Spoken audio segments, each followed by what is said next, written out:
Hello and welcome to Gifted Underachievers, the podcast for mid-level creatives with delusional ambitions. In this segment, James and I talk about adaptation and transformation. How do you change what you're doing when it stops working? Hope you enjoy.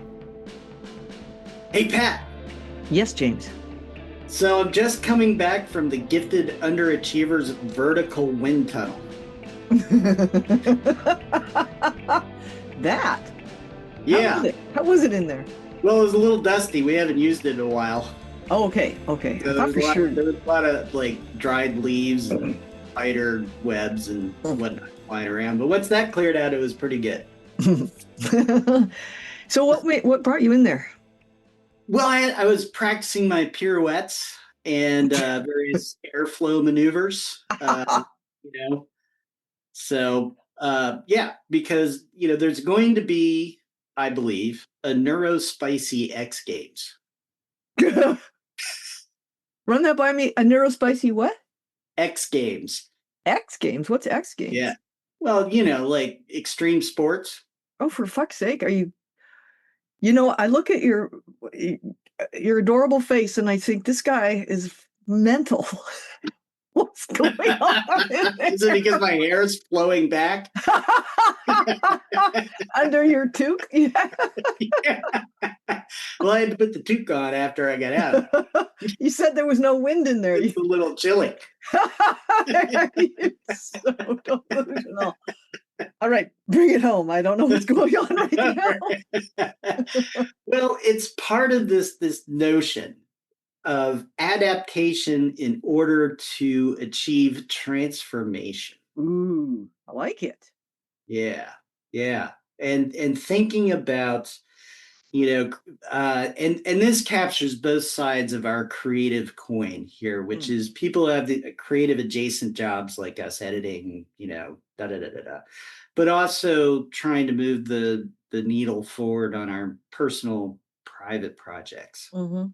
And, right now, the world basically, or, our part of the world at least, is going through this disruptive technology era with AI. And so there's just lots of changes that are going on. And that's really impacting what we do for our adjacent work. And I think there's probably some impact or ways to take advantage of it in our other work as well. Yeah. But beyond that, there's also industry shifts, which we both experienced last year, which can create mayhem. And then just our general, creative flow. It ebbs and flows and that kind of thing. So thinking about, as a creative, the skill and ability to constantly adapt and transform is a key piece of what we do.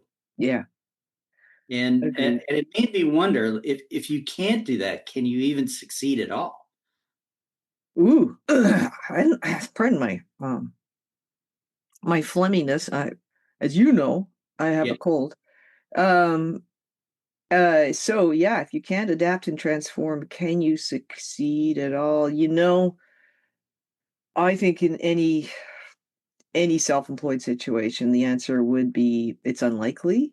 I don't want to say 100% no. There are probably people out there, even in creative industries, like writers who've stuck to their guns, refused to change, and still been successful because the world was set up for their success, maybe in some ways, or they had resources.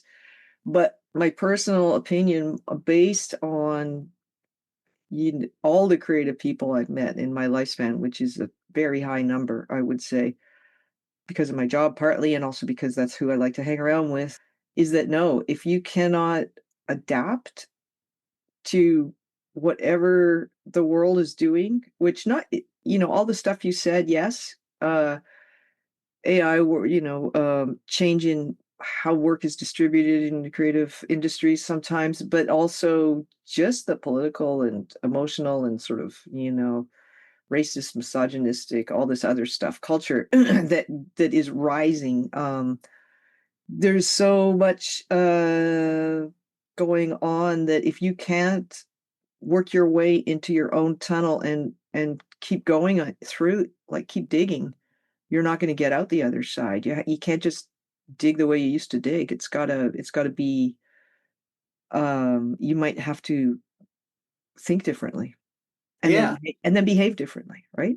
Yeah. Yeah. Think differently, work differently, behave differently.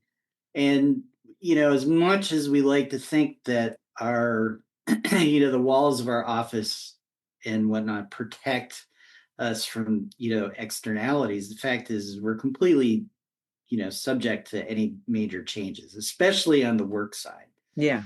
Right. And so last year, um, for similar but different reasons, I think you and I had a really tough year last year on the Financially, yeah. work side, right? Yeah. So both of us, there were major shifts that happened, didn't see them coming, wham, slammed into us. And the crazy thing was last year I was absolutely busy. Mhm. Every moment of every day was taken up, but I was not making any money. Yeah. This year is different. Uh, I made some changes in one thing and another. And so this year I'm doing pretty well on the financial side, but I'm also crazy, crazy busy. Mhm. And it's a little overwhelming busy, Yeah. right? Yeah. I'm And yeah. Sorry, go ahead. yes. So there was this disruptive thing that happened that turned the work side upside down, had to Mhm. be dealt with, and was able to adapt, which led to a bit of a transformation. But now I'm sensing that there's yet another thing I need to adapt to Mhm. and figure out some sort of transformation so that I'm not so busy. Like I can maintain, what is it? I'm not sure what the right phrase is, but like work velocity or something like Yeah. that. So I can keep, churning out work and money coming in and doing good work, right? And Yeah. I don't mean like churning isn't just throwing stuff out, but Yeah. doing solid work, but still have enough time in the day to work on the personal projects and just have, time Yeah. to not Yeah. have to constantly be thinking about work. Well, true, because the personal projects get more and more starved if you don't have time Mhm. to stare out the window or whatever is your version of filling up the well. Um, so let me ask you something, and it doesn't have to Mhm. be a long explanation, but you were very busy and the money was not attached to the effort in the same way. That was 2024. And then you were very busy, or have been very busy in 2025. You mentioned making a few changes. Can you talk a little bit more about what that looked like? Yeah, so part of the being very busy in 24 was trying to, and it's really interesting how it really started with the start of the year Mhm. of 2024. But it was one coming to the realization there's been this huge shift. Why am I not, getting the jobs I'm pitching for? Right. Yeah. And then it became part of the busyness was about trying to understand what had shifted, trying to push back against that shift, and then realizing that I can't change the industry. I can, complain about it and piss in the wind as much as I want to. But the fact is I had to adapt. Yeah. And so then part of that busyness was that adaptation piece of trying to figure out what do I need to do differently Yeah. uh, to move the needle forward. And, really, it was, I think the big change was just that realization that things had changed. I'm not in control of that change, but it Yeah. affects me in a very personal, real way. And so I need to stop doing, sort of beating my head against a brick wall, thinking, things are going to be different. And Yeah. so I had to find a new way to get new work pipelines. And then I needed to shift how I transform the model of how I bring work in. So it was more about what you stopped doing, which was the same thing over and over that wasn't working anymore, Yeah. Which and had worked. which That's had that worked, absolutely. I Yeah, think that's the key piece is that it had worked very, very well for years. for years Yeah, until all of a sudden it stopped working. yeah, and so so you correct me if this is wrong. First, you took a look at the situation, you realized that, beating your head against the wall was not going to change anything or not Mhm. going to suddenly make the wall disappear. So you what, metaphorically turned around and said, okay, well, there's this way I could do it, there's this way I could do it, there's this way I could do it, and then you picked one of them and went forward like that, Yeah. or? Yeah, I mean, it was kind of that. So, the big thing was about the pitching, right? Mm, And the yeah, normal places that I would usually pitch to were, the big shift. I could spell it out. Is that for me as a ghostwriter, and this bled into editing as well. If you don't have a New York Times bestseller, right. Yeah. then you're not competitive, right? So, and I Yeah. think there was a real problem that there was a gatekeeper issue there too, which is I feel like if my pitch had gotten to the actual client, I probably would have done better than I did. But the Yeah. gatekeeper was saying, no, this is what people want. This is what we're going to give them. Yeah. And so we talked about this in the podcast and some just, us kind of trying to figure it out together, that there's definitely more people in our profession claiming bestseller status than there are bestsellers. So Yeah. there's a lot of this kind of trying to figure out what's going on here. Hmm. And then so what I was kept trying to do was, well, I just need to write a better pitch. And it wasn't working and wasn't working. And Yeah. so it was turning around and having to start from scratch all over again. What does that mean? Like, how do you mean that? Well, I mean, it wasn't precisely from scratch, but it wasn't like it was. I could turn around and say that here's all these things that I can do. Like it Yeah. wasn't immediate. I had to go find them. I had to figure them out. I had to figure out what resources do I have access to that are still working. And really, the big one was how do I get rid of the gatekeeper, Hmm. And right? how did you? And yeah, so one was a platform that I have a mixed relationship with, but at the very least, you are directly connected with the client. So Yeah, they that don't makes play a sense. gatekeeper role. Yeah. And then it was also leaning on connections, Yeah. right? Yeah. And making sure that people I'm working with are happy with the work I'm doing and Yeah. saying, if you know of other people who are looking for what I do, please let them know. So I Right. had been relying on these other systems or pipelines to gather clients that I can then present my work to. And I had to kind of take over that role Yeah. of being not so much the gatekeeper, because I'm not doing any gatekeeping, but Yeah. take over that role of being more directly engaged in finding the client. That makes perfect sense. Okay, thank you for getting detailed on that. I know it's probably not interesting to everybody, but for me, the part where you sort of reassess and reimagine the problem, which for you was there was a bottleneck between the gatekeeper and you. There had been a decision made at one or two of these places where it was just like, this is the pedigree we want, and you don't have that. And you experienced that earlier in the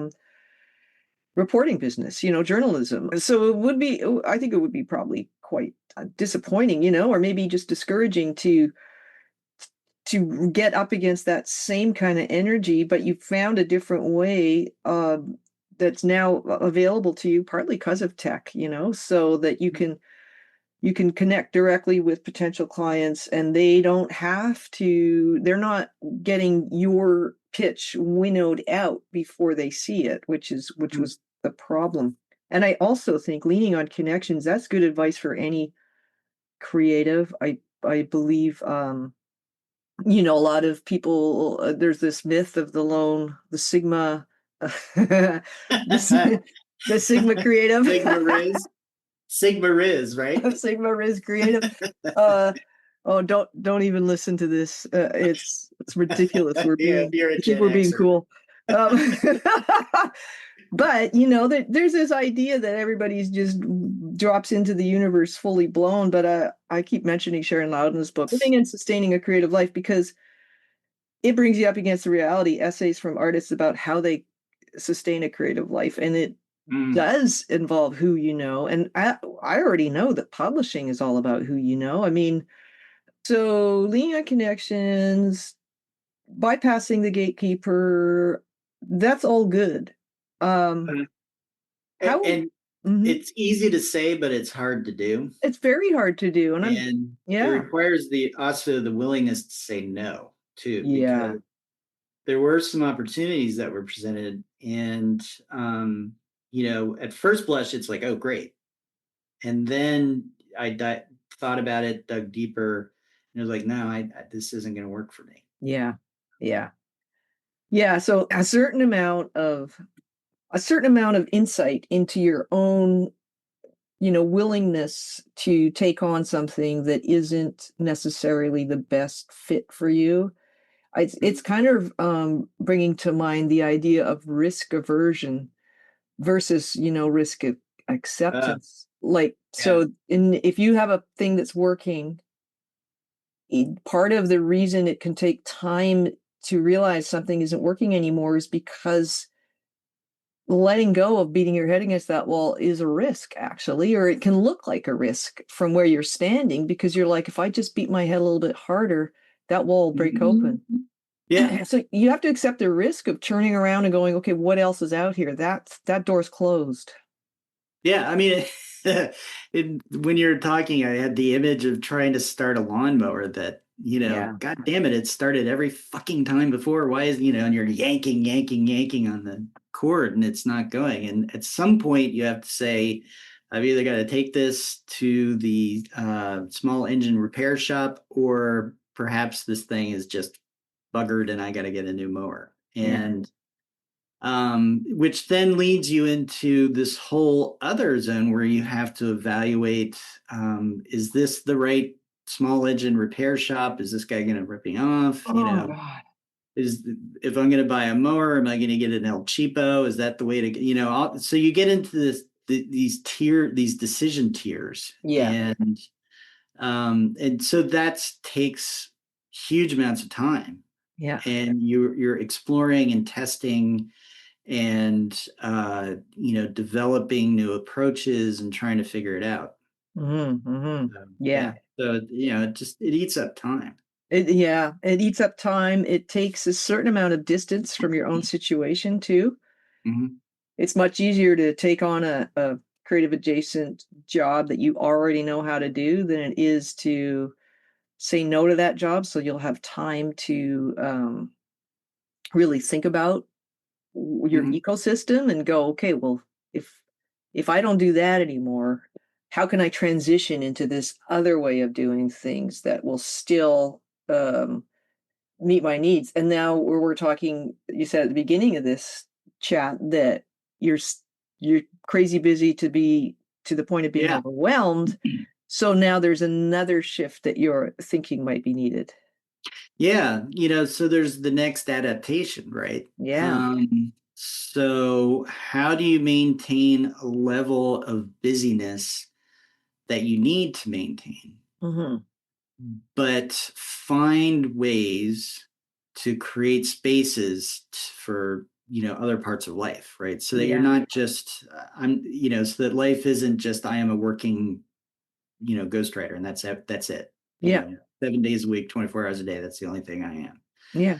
And that's where I'm at now. Yeah. And so trying to figure out that next step. And I think, in our sort of pre-conversation, which got very giggly and wiggly for As always. as always, you were very much, yeah, you had the same experience of 24, and Hmm. 25 has been better. Hmm. So one, I would say, and what did you shift to make 25 better? And are you finding yourself in that same state of kind of overwhelm and trying to Mm. create space? Second question first. Yes, I cannot, I don't have time to be sick. Right. And of course you cannot control, well, you can. Well, you can't control if you get sick. But so yeah, I could work 20 hours a day for the next 2 weeks and just make the deadlines I've committed to, but I can't work 20 hours a day because I'm too sick, right? Yeah. So I'm in a bad position. However, my income went back up to previous levels or close to previous levels, and I did change things. I basically I raised my rates. I didn't Mhm. just raise them. My rates were already a little bit on the high side for the kind of work I do. I stuck to my rates. Sometimes I'll give people a break because, Mhm. I have a hole in my schedule or whatever. I stopped doing that. I'm like, if I have a hole in my schedule, so be it. My mom died. I had a bunch of stuff to do related to that. I needed a hole in my schedule actually, and my income didn't go down because I wasn't compromising on rates. I just said, "This is what I cost. Yeah. This is how long I've Yeah. been doing this for. I have an MFA. There's lots of other people out there who can do it for less. Mhm. Good luck." And I meant it. I sincerely Yeah. meant good luck. I mean, there are a lot of great people out there who will do it for less. So Yeah. It wasn't the good luck where you actually mean go fuck yourself. It was, yeah, yeah, exactly. I wasn't flipping the bird as I was saying good luck. No, I really meant it. And I even gave people links to other people whose rates are lower. I don't know if they do the oh, same kind of awesome. work I do, but Awesome. I did. I genuinely meant it. I just tried adding rest to my Rest. rest, Wow. because I read this book that says stress plus rest equals growth. Stress alone doesn't equal growth. Rest alone, Wow. of course, doesn't equal growth. Stress plus rest. I tell you, I have failed miserably in adding rest. It has been an Mm. absolute disaster because I haven't taken myself seriously on that. So, and that's Yeah. probably why I get sick And, fairly easily. and I would say, we need to define rest as It can, more than just being able to sleep in a couple of days a week. It's yeah. No, putting, rest can be any activity that isn't work. I mean, depending on how you feel about it. yeah, Um, and time to reflect, Yeah, you know. I love making soup. That to me is rest. I just love it. Mhm. There's something about it that it's probably the eating part that I love the most. But, the making, my dad made soup and he was such a great guy. And I always think of him when I make soup. So Oh, there's good. different types of rest. Anyway, yeah, I had to cancel a bunch of stuff this week because of not having time and blah, blah, blah. But so I've learned a bunch of stuff about myself this year that I kind of knew, but didn't realize I could change. Thought my personality was a little bit set in stone, and in fact, it's not. Everything's open to change, Yeah. and risks can be Yeah. taken because I'm not going to go hungry if I don't work for a week. It's more like a mental block than anything else. Mm. I'm privileged. Like, I don't get paid vacations, but I can say I'm not working this week, and if I could stick to it, that would be a freaking miracle, but that's my goal. Mhm. Um, and so, yeah, I learned that I'm my own worst problem in some ways. I think I'm a bit of I am a work okay. My name is Pat, and I'm a workaholic. In this zone that we're in, it's kind of a rule almost, Yeah, right? And I take it as a point of pride that um, we're creating something out of thin air, and yeah, that doesn't just happen. yeah, There are those people you hear about who like wake up one morning and then everything aligns and boom, off they go. But to do what we do, you have to be something of a dedicated worker. yeah, it's true. Yeah. Yeah. I don't know if it's a secret. It's very true. Anybody who knows any of us intimately knows that a lot of time is spent working, and that's just the Yeah. way it is. Yeah. And there's nothing wrong with that. I think that if it works for you, and this year I realized it doesn't work for me. I get into the same situation several times a year where I am completely snowed under. Hmm. And if there's anything even slightly off in my environment, like a very elderly parent, which is what you're dealing with. Mm. We both have, well, you have other stuff you're dealing with, and then it becomes a how am I going to possibly manage everything? Hmm. Yeah, I know. And this is, I think, this shifting point, this recognition that we need to adapt because we're at a place where we're like, how can I cannot possibly take on one more thing, yet I have to, Yeah, because life is calling on me, or because I need rest, or because, yeah, and we can't imagine, how can I take on one more thing? And I think that's that adaptation that we need to figure out, yeah. which leads us. Were you done? I didn't want to. I didn't mean to interrupt. I'm high on Dayquil. I think Okay. I don't remember. I'm gonna take charge. I'm gonna take the room, Pat. Can I have Please the do. room, please? You have it. Go for it. Thank you. But this leads us to our next experiment. Yay! Hooray, hooray, hooray! For experimentation. And we're not going to get deep in the weeds on this because there's much to be figured out. But it's really. Do we even have a name for the experiment? I don't think we do. The Sigma Rizzler gets a wife? Yeah.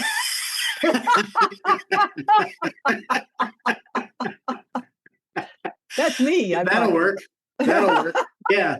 Well, yeah. So the idea that we have had is what can we outsource and Yeah. who can we outsource it to? Yeah. And so neither of us has an idea, but we know that we can there, but we know that there is a process, right? So the first step is making a list of stuff that we feel like we could outsource to somebody else. Then right? checking it twice. Then checking it twice, right? And very seasonal of you. But I have the room now, Pat. So. Oh, sorry. Good point. And I feel like that making that list is then going to give a little bit of insight as to who can we outsource to, because thinking about it in terms of options, right? There's virtual assistants, there's hiring a college student to, help out. There's, a range of things, Pat's need for a neurospicy Rizzler husband. I don't need anybody. Yeah, she doesn't need anybody, but if you're looking for something to do, listen, lay off. Yeah. But that, it's interesting because as we have often talked about the Michael Palin journals, it has come up repeatedly that his wife was there to cover everything that he was not home to do. So, do you think she ever made him any work? Do you think she ever presented him with a problem that he needed to deal with? It doesn't, from reading the journals, it doesn't seem like it. These are heavily edited, I would think. So probably him being pissy and moaning about his wife and their latest, right. All that kind he of stuff probably chose not to do that. Isn't in there. And by all accounts and reports, they had a very good relationship. So, more power to him. But, we don't live in an age where either the house husband or housewife is going to take over. And so trying to figure out, okay, and part of this awakening almost is recognizing I can't do everything. Yeah. And trying to figure out, okay, what are those things that I need to let go of? Yeah. To be able to return to a space where I feel like I'm thriving. Yeah. Not just making money. And and so I think that's it. And that first piece of this experiment is making that list. I think you're right. And it's daily, the daily stuff, the weekly stuff, the monthly stuff, maybe even the yearly stuff. And we reasonably, rationally say, you know what? I'm being a control freak by thinking I can do all these things. You're right. You're so right. So I'm sold. Hey, JB, can I have? That's okay. Yeah, I turned the room over to our normal process of. That's why the room is spinning. It's not the Dayquil. You know what part of this, what strikes me now, just the way, I've been corresponding with like a couple of people I know since I really got sick. And what strikes me is that people are in our lives may not be used to us saying that not getting enough rest is a problem, like I seem to get this thing like, oh, it's, Pat just chugs along. It just means she can't meet me for coffee. It doesn't mean she can't stare out the window for 5 minutes. And yes, there's a lot of self-pity happening right now. But the point is too, that people get used to with a let's call it workaholic or just a work Sigma Rizzler worky. I don't know what to call it. I just like that term. That works. It works. It's good. Stick with it. The lone wolf is that The lone sizzler. is that people will say, okay, you do your work, everything's fine. But what they don't understand is that all work and no play makes Pat a dull weirdo, because I want to have fun. I actually want to have time to go hang out with people. I mean, I don't want to be at the point where I'm on my knees because I have too much work and I have a cold. Right. And so there's kind of like this cultural encouragement for worker bees to just stick to your place. Maybe I'm being weird. Am I being weird about this? No, no. I'm hearing you, and you're absolutely right. There's just, it becomes the norm, Mm-hmm. right? So even, internally we were just like, this is what I need to do because Yeah. this is what I'm about. And the people around us are just like, yeah, that's just the way they are. Yeah. It works Saturday, Sunday, da da da da da. So it just becomes normal, you Yeah. know. Yeah. Yeah. It's But weird. It's a weird yeah. feeling. Like, oh, is anybody gonna be mind if you know, if I change stuff? Probably not. I just feel kind of weird about it. It feels harder to deal with other people on it than it does to deal with myself on it in some ways. Mhm. Yeah. Well, it's like anything when you're feeling down on yourself Yeah. and a friend, or somebody close says, "No, you're great. It's good," Hmm. and you're like, "No, internally I'm not feeling that." Yeah. And so there's a little bit of that, but there's also that angst about I need to be in control of Yeah. everything because if I'm not, the wheels are going to fly off, True. or it's not going to get done the way that I want it to get done, Yeah. or this, that, or the other thing. And so that's, the trick of this Yeah. is, like I said, figuring out what are the stuff that I'm being irrationally clingy and, Yeah. like, I'm the only person on the planet who can do this. Whereas, maybe it's worth paying somebody $100 a week, Yeah. hopefully less, maybe, but uh, to take over some of that stuff, so I can be more, and here's, I guess, the way to think about it, so I can be more productive on the high value end. Yeah. Yeah.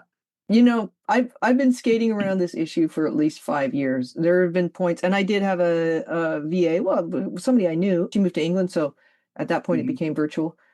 It was always virtual though, but and she was fantastic. She saved me a ton of time. I made good decisions based on her research. I asked her to research certain things like school platforms and things that Mhm. I could put my courses up on. Um, I asked her to train me on a couple of things like how to edit video, stuff like that. So it was well worth it, and yet I had a certain amount of, I think it was risk aversion. What if I spend a bunch of time and money training this person and they fuck off and then I don't get what I asked for? It's like I'm not used Mhm. to. I When I had a company before in the conference realm, we hired people all the time. I had sometimes 20 Yep. people working on an event. Mhm. And I had no problem with that. It's a strange thing when it's a small creative solo, like, what do you call Mhm. those? Um, Solopreneur. yeah, fuck, I hate that I term. know, I hate it Um, too. Sole All that feel proprietorship, good. really? Hmm? Yeah, it's like, God, get your pith out of my orange juice, God damn It's such a cunty term, pardon my language. it. Yeah, that's the British usage of that term. We have to cut that. That's not gonna No, fly we don't. No, I love it. in America. Anyway. It's an homage to Kate Winslet and her Yeah. favorite. No, Olivia Colman and her favorite word. Although Yeah. they may share it as a favorite word. Dame Helen Mirren uses it, so Yeah, yeah. So if the dame can do it, this dame can do it. you know, that dame, you the dame. So Dame go for Dobes. I'm a Sigma Rizzler dame. it. That's my new title. That's it. The Sizzler Rizzler Dame. Sigma, Sigma Rizzler Dame. You can have neurospicy. I don't think I'm neuro. Yeah, no low aura here. SRD. Sirs. And for the listeners, Pat has just collapsed. Taken down. Does he spell? So think differently, work differently, behave differently. You said that earlier. You know, and I'm going to add something to the list too, because I think it doesn't need to just be what I do, you know, the things I'm already doing that should be outsourced, but I have aspirations for using that time. And so maybe there's elements of what I want to do that can also to help maximize that space that I'm trying to create. Can you be a bit more concrete? I can't picture. Well, you know, I'm not entirely sure, but like, you know, well, what I was thinking more, you know, so the example that's easiest for me is one related to what you're doing, which is the novel that you're working on. You know, I could see that there's elements of the research that you could pass off, Oh, right? true. And so not only are you creating space to focus more on that, but you're also handing out things that you don't need to do, which allows you again to focus on what is the high value piece that you bring. Yeah, that's so cool. You're right. This is very interesting to me. I mean, I see great potential in it. If I can get over my control issues, actually, I think that might be the biggest piece for me, because when you say research, I'm like, I love research, it's my favorite. And then, you know, when the idea of somebody maybe doing my books, I like to know my own money situation. You know, like everything is very controlly around my business. Maybe that's probably why I'm self-employed. I don't take well to authority figures, and I don't actually maybe I don't like being an authority figure. I'm a very democratic mom. I mean, I'm the mom for sure. I'm not their friend, but you know, I'm a friendly mom. So I think I have a lot of issues. Well, that long sort of discourse about, no, I'm a friendly mom. I am. Okay, I was going to stick up for myself, but I won't. I'm willing to believe that. I'll put it there. Just to say, I want them to do them. I don't need to be involved in everything. I think it's very, in fact, I even thought about asking one of my kids if they wanted to work for me part-time. And I thought, no, because part of this phase of their life in their early 20s is actually about separating from, you know, and so it would be unfair me to dangle money in front of them and say, this is a cool job. Can you help me out? Because they need to be themselves out in the world with making more connections than the few paltry ones I can offer that they already have complete access to. So, all right, yeah, I believe I'm there. I think I stuck up for myself there. We can cut that too. Nope. Keep the rationalizations. Yo. Okay, it's neurospicy Rizzler. What else? I think that should do it for now. It's you know, the recognition that adaptation can lead to transformation, which is a good thing. Yeah. Even though sometimes the trigger isn't great and doesn't feel good. Yeah. And we're now in a new experiment mode. Where we're trying to figure out, all right, what's stuff I can let go of? You know, even though I cringe to think about it. Yeah. You know, what is it? Yeah. I might have to first let go of the idea that I can think my way through this. I might have to go get professional help. Wow. Yeah. Wow. Maybe a coach, you know, like yeah. a short-term coaching arrangement, 4 sessions. Yeah. Wow. I need to get my shit together on this if I'm going to be serious about it. Yeah. That's amazing. Oh, that's incredible.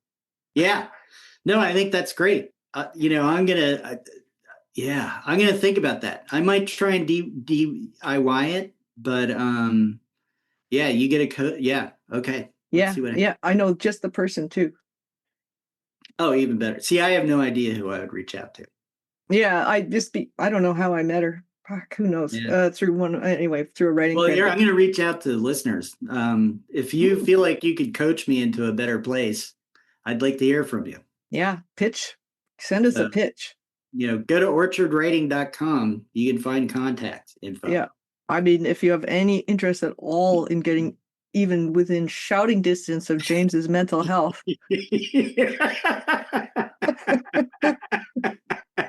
Yeah, more power to him. I mean, I've got more kimchi buried out in the backyard than most people I know. Okay, I'm gonna go check out the wind tunnel. Clearly, something happened. No. It's the vertical wind tunnel. Well, we don't have a horizontal. Don't mix it up with the automobile testing ground. One day we should commission an actual map of the Gifted Underachiever clubhouse and land, because I think it would be hilarious. I think it'd be good. It's extensive. True. All right. Feel better, Pat. Thank you, James, and you. Thanks so much for listening to Gifted Underachievers, the podcast for mid-level creatives with delusional ambitions. You can find us on iTunes, Spotify, and anywhere else you listen to podcasts. Hope you have a great creative week.